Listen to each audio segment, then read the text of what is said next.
experience and also an untheater-like experience. So untheater-like because it was bringing into focus a close shot of the actor, same actor, a medium shot of the scene and a long shot of the scene. Thirdly, according to Münsterberg, for the first time this photoplay was making possible movement. So you have in front of the screen people who cannot move, but these audience are seeing people who are moving, characters who are moving. Everything is given a movement, but the audience sits in the same place.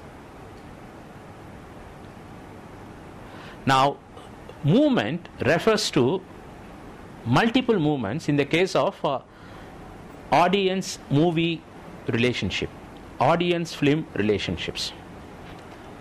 Now, in terms of applied psychology, movement belongs to the mind, not to the screen. According to theories of visual perception, apparently there is no movement on the screen.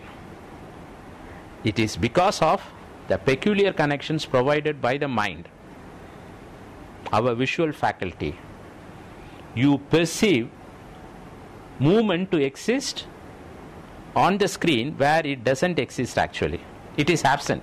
Movement is actually absent, but we call this a moving image. We call it a movie, but it is not a movie. It is non-moving.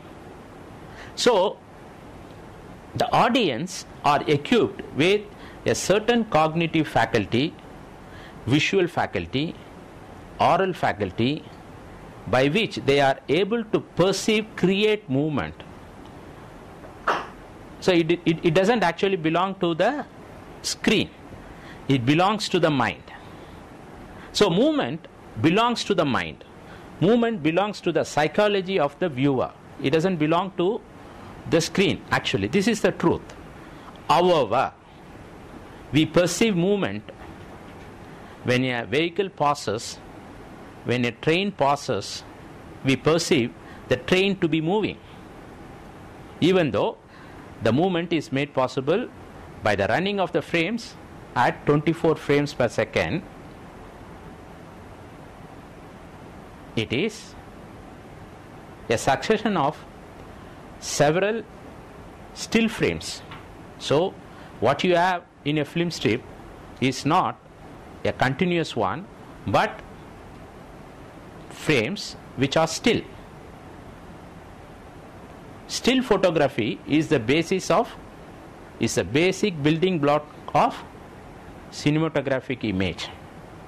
So the notion of movement in films is a very complex point for discussion.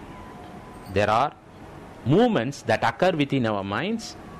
There are also movements that occur within the non-moving image, and this was first outlined by this German applied psychologist Hugo Münsterberg, who said the memories, experience and emotions human beings have are transfixed on the characters in the screen. So the advantage we normally attribute to the moving images is to be seen as the advantage of the human mind.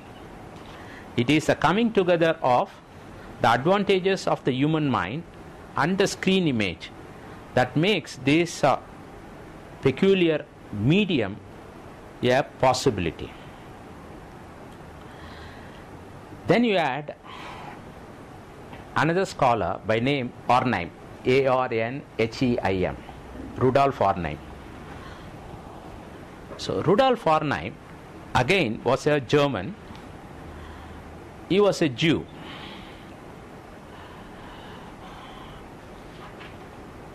And Arnhem wrote his famous book, Film as Art, in 1932. Unlike Hugo Münsterberg, who died 2 years after he wrote his photoplay, Arnhem lived many decades, and he died when he was 102 years old, 2 years back. But the famous work of Arnhem is Art and Visual Perception. How human beings are able to perceive things which are in the visual domain. So, the visual faculty of human beings make possible certain art forms, and one is films. And Arnhem was the first to point out the limitations of this new medium. Now, both Münsterberg and Arnhem worked during the period of silent cinema, and they saw silent cinema as eye art for several reasons. Cinema was seen as a pure entity during the silent period because it had both advantages and limitations. According to Arnhem, any medium which has limitations has the better or best potential to emerge as a medium of art. So when he wrote this book, Film as Art, he was having this strong notion that the silent films had both limitations and positives. The limitations were many, such as it did not have the three-dimensional world, it did not have color, it required a captive audience, all those things. But the advantages were, here was a medium which, according to Arnhem, was able to bring in more people every day because it could connect with their visual faculty better, unlike previous media such as theatre. So for the first time, you had Arnhem telling us that cinema was meant to be an art, not a medium of representation. Meant to be a medium of art because any medium of art should have certain limitations. Now, these are the two important scholars in classical film theory, besides the Soviet film master Eisenstein and Bazin. So I would be taking up for this third week's topic 4 scholars: Hugo Münsterberg, Rudolf Arnhem, Andre Bazin, and Eisenstein. And of these, Bazin is famous for arguing the case of film not as an art form, but film as a medium of the real or realism. Film as a medium of representation. According to Bazin, films are to be better looked at as a medium of representation, not as a medium of limitations or as art. Today's film, if time permits, you can watch 2, but the first film is Or Iravu. Now, talking about art, talking about representation, you need to also bear in mind another construct, ideology. Now, any film is to be seen as an ideological instrument or apparatus. Somebody is producing films for us through a certain system invented and practiced in a particular socio-cultural context. Even though we may talk about obvious categories like film industries, which throw up in our minds the business models.